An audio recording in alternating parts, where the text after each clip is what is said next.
ان پر عمل درآمد کے حالات کا جائزہ لیں. مگر آپ میں سے ہر شخص حلفاً قسم کھا کے کہہ سکتا ہے کہ 1.5 سال گزر جائے یا 5 سال، یہ مسائل تو یہاں ڈسکس ہی نہیں ہوتے، یہاں تو گالی گلوچ ڈسکس ہوتا ہے. اور 33% بندے بیٹھتے ہیں اور بقایا 66-70% مفت کے TADA حرام کے کلیم کرتے ہیں. غربت سن لیں 35% تھی، اب بڑھ کر 50% سے زیادہ ہو چکی ہے.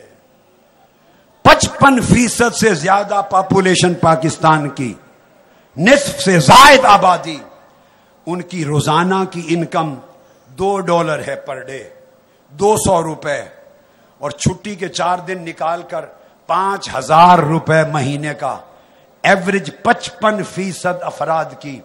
تو اگر 20 کروڑ کی آبادی ہے یا 18 کروڑ کی آبادی ہے تو 9 کروڑ لوگ وہ ہیں جن کی مہینے کی انکم 5,000 ہے، اور 5,000 صرف غریب سے غریب آدمی کے گھر کا بجلی کا بل آتا ہے.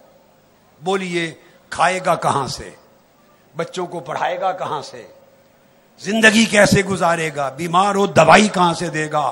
یہ وہ ایشوز ہیں جس وجہ سے ہم اس پارلیمنٹ کو مسترد کرتے ہیں کہ وہ لوگوں کے مسائل پر کان بھرنے کے لیے تیار نہیں، وہ صرف لوٹ مار اور اپنے کاروبار پہ کنسنٹریٹ کرتے ہیں. اور سنیں، صرف 2% آبادی اس ملک میں ایسی ہے. کتنی؟ 2%، جن کی روزانہ کی انکم $6 سے $20 ہے، یعنی 600 سے 2,000 یہ روز کی ایوریج ہے. UK میں، US میں اور باہر کے ملکوں میں اس سے زیادہ ایوریج ایک عام مزدور کی فی گھنٹہ ہوتی ہے. $6 ایک عام مزدور کی، وہاں $10 سے کم نہیں ہوتی، $15 بھی ہوتی ہے. وہاں مزدور کی 1 گھنٹے کی انکم $10، $15، $20 ہے. یہاں صرف 2% لوگ اتنی انکم لیتے ہیں جتنے باہر کی دنیا میں مزدور 1 گھنٹے کی لیتا ہے. بولیے یہ کیوں نہ انقلاب مارچ پر آئے؟ آپ کہتے ہیں یہ کیوں آئے ہیں؟ کر لو انہیں گرفتار، کر لو گرفتار. ہاں یہ مجرم ہیں، یہ باغی ہیں، یہ باغی ہیں چونکہ نظام ان کو روٹی نہیں دیتا. ہاں یہ باغی ہیں، نظام ان کے بچوں کو پینے کا ستھرا پانی نہیں دیتا. ہاں یہ باغی ہیں چونکہ یہ مرنے کے قریب بھی ہوں تو انہیں علاج کے لیے ایک ٹیکہ نہیں ملتا. ہاں یہ باغی ہیں کہ ان کے بچوں کو تعلیم کا پیسہ نہیں ہے. ہاں یہ باغی ہیں چونکہ ان کے بچے پڑھ جائیں تو ان کو روزگار نہیں ملتا. ہاں یہ باغی ہیں کہ ان کی بیٹی کی عزت کوئی وڈیرا لوٹ لے تو اس کی عزت کی حفاظت نہیں، پرچہ درج نہیں ہوتا.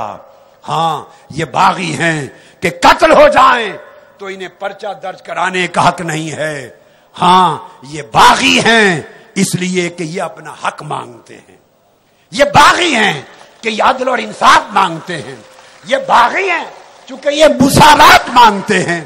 یہ باغی ہیں کہ جو وعدہ انہیں قائد اعظم اور آئین پاکستان نے کیا یہ اس وعدے کا پورا کرنا مانگتے ہیں. انہیں گرفتار کیوں کرتے ہو؟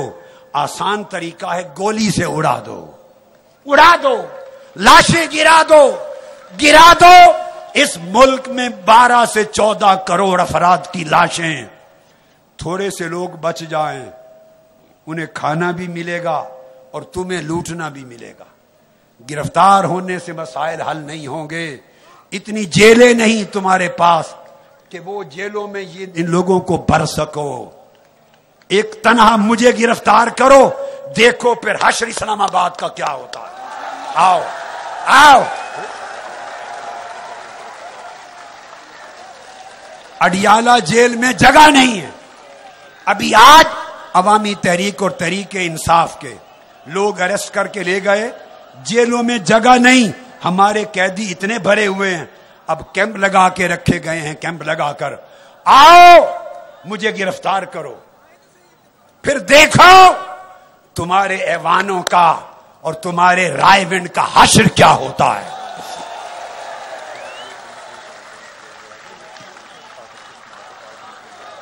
طاقت کے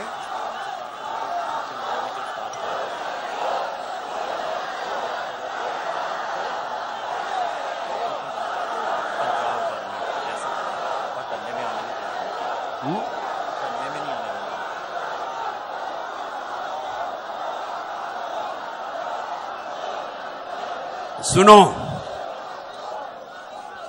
پنجاب گورنمنٹ نے اسلام آباد شہباز شریف صاحب چلا رہے ہیں،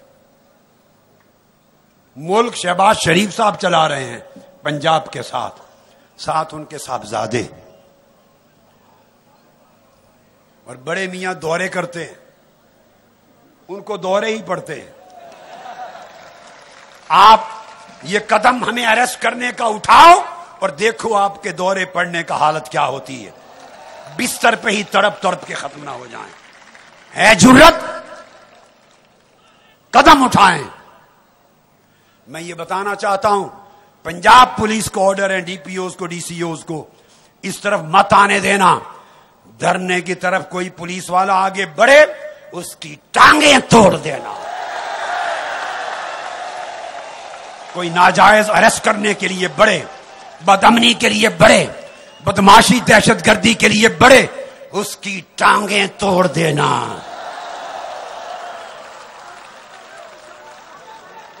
یہ دہشت گرد ہیں. آپ دہشت گردی سے نہ یہ انقلاب مارچ ختم کر سکتے ہیں، نہ یہ دھرنا ختم کر سکتے ہیں. یہ دھرنا آپ کے اقتدار کا مرنا ثابت ہوگا. یہ دھرنا انشاءاللہ آپ کے اقتدار کا مرنا ثابت ہوگا. یہ غریب پہلی بار نکلے ہیں، انہیں حقوق کا علم نہ تھا. جو شخص مجھے ملتا ہے اللہ کی عزت کی قسم، خیبر پختونخوا سے آئے، آج مختلف علاقوں سے، وزیرستان سے آئے، سندھ سے آتے ہیں، بلوچستان سے، ہر شخص آنے والا قسم کھا کے کہتا ہے کہ ڈاکٹر صاحب آپ نے پورے ملک میں گھر بیٹھے ہوئے خاندانوں کے دلوں اور دماغوں میں انقلاب برپا کر دیا. سوچیں بدل گئی ہیں، ان کو حوصلہ دے دیا ہے، انہیں کھڑے ہونے کی جرت دے دی ہے، انہیں للکارنے کی جرت دے دی ہے. ہمارا انقلاب، ایک انقلاب تو آ چکا. سوئے ہوئے جاگ گئے، پست ہمتوں کو ہمت آ گئی، بیٹھے ہوئوں کو کھڑا ہونا آ گیا، مایوسوں کو یقین کا نور مل گیا، اور جو سمجھتے تھے ہمارا کوئی مستقبل نہیں، انہیں جابروں طاقتوروں کو للکارنے کی ہمت مل گئی. ایک انقلاب آ گیا ہے، یہ طویل المیعاد انقلاب ہے جو سارے پاکستان کا مستقبل بدل دے گا. اور ایک انقلاب قلیل المیعاد ہے، چند دنوں کی بات ہے، چند دنوں کی بات ہے، چند دنوں کی بات ہے. کہو سب، چند دنوں کی بات، چند دنوں کی بات، چند دنوں کی بات ہے، چند دنوں کی بات ہے، چند دنوں کی بات ہے. ایک انقلاب یہ بھی آئے گا انشاءاللہ، جلد آئے گا. مجھے فخر ہے اپنے عمر رسیدہ بزرگوں پر، جوان بھائیوں پر، بیٹوں پر، چھوٹے بچوں پر، اور فخر ہے مجھے سیدہ فاطمہ الزہرا، ام المومنین حضرت عائشہ صدیقہ، سیدہ خدیجہ الکبریٰ، سیدہ کائنات فاطمہ الزہرا اور سیدہ زینب، ان کی باندیوں پر فخر ہے جنہوں نے انقلاب میں جان ڈال دی ہے، انقلاب میں جان ڈال دی ہے. تم کس کس سے لڑو گے؟ کس کس سے لڑو گے؟ کس کس کو گرفتار کرو گے؟ کس کس کے بازو زنجیر میں ڈالو گے؟ کس کس پر ہاتھ اٹھاؤ گے؟ کتنی جانیں تلف کرو گے؟ کتنے خون بہاؤ گے؟ اب لوگ اس طرح جاگ گئے ہیں، ان میں سے ایک ایک شخص کے خون کے قطرے سے نیا ڈاکٹر طاہر القادری نکلے گا.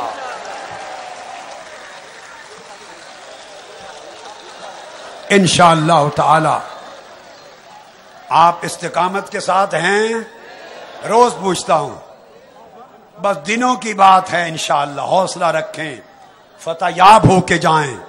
اس حال میں جائیں کہ فتح کا سورج طلوع ہو اور افق پر طلوع ہوتا ہوا دیکھیں، اور آپ نسلوں کو بتا سکیں جب پاکستان بدلا تھا، جب نئے دور کا آغاز ہوا تھا تو ہم اسلام آباد میں تھے، اتنے عرصے سے تھے، رات دن جاگ رہے تھے، اور اللہ نے ہمیں عزم مصمم کا پہاڑ بنایا تھا. ہم اس جد و جہد میں شریک تھے، اور فتح کے سورج، نئے پاکستان، بدلے ہوئے نئے دور کے ابھرتے سورج کی کرنوں کو ہم نے آنکھوں سے دیکھا تھا. آپ ایک نئی تاریخ کی گواہ بن رہی ہیں. انشاءاللہ فتح ہوگی، کامیابی و کامرانی ہوگی. کون کدھر ہے؟ اس طرف آئیں. میں خوش آمدید کہتا ہوں. کتنے افراد آئے؟ آپ ہٹ جائیں ذرا.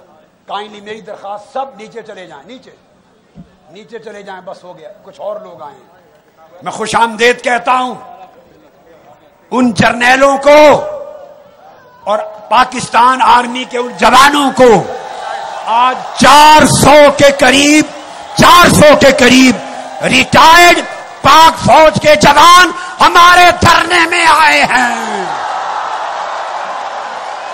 ہاتھ اٹھائیں، ہاتھ اٹھائیں.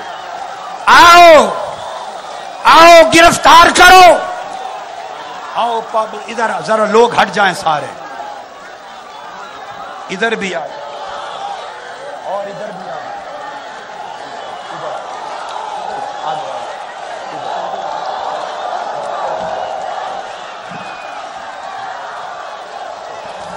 آج ریٹائرڈ پاک فوج کے ریٹائرڈ جوان، اس انقلاب نے ان کو بھی گھروں میں بیٹھنے نہیں دیا. وہ اب نکل آئے ہیں. پہلے زندگی میں پاکستان کی سرحدوں کی حفاظت کرتے تھے، اب پاکستان کے نظریے کی حفاظت کریں گے، اگلی نسلوں کی حفاظت کریں گے. یہ انقلاب ایک ایک گھر میں آئے گا، ایک ایک دل میں آئے گا، ایک ایک دماغ میں آئے گا. کتنوں کو گرفتار کرو گے، کتنوں کا خون بہاؤ گے. یہ جھنڈا ہے، کہو ترانہ، اس جھنڈے کے سائے تلے ہم ایک. میں لہراتا ہوں، ترانہ چلاؤ. وہ اس پرچم ترانہ چلاؤ.